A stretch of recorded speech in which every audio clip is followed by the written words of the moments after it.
Spain is deploying 7,500 troops to its eastern region hit by devastating floods, the government said on Monday in the face of rising discontent over the response to the catastrophe that has killed at least 217 people. The army sent about 5,000 soldiers over the weekend to help distribute food and water, clean up streets, and protect shops and properties from looters. A further 2,500 would join them, Defense Minister Margarita Robles told state-owned radio RNA. A warship carrying 104 Marine infantry soldiers, as well as trucks with food and water, was approaching Valencia port even as a strong hailstorm pummeled Barcelona some 300 kilometers to the north. Rescue teams on Monday were searching for bodies in underground garages, including a 5,000 car park at Bonaire shopping mall near Valencia airport, as well as river mouths where currents may have deposited bodies.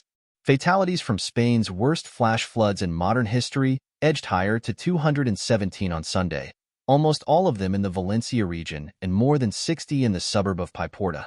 Local residents' anger was focused on late alerts from authorities about the dangers of flooding and a perceived delayed response by emergency services.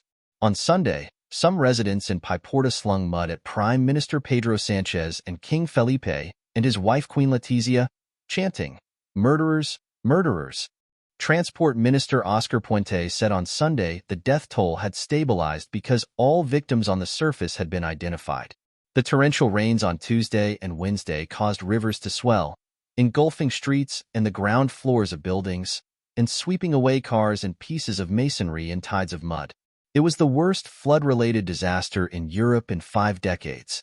Even though rainfalls have continued during the rest of the week, there has been no more major flooding in the area. The weather agency issued a warning on Monday morning for Barcelona as hailstorm and heavy rains hit Spain's second-largest city.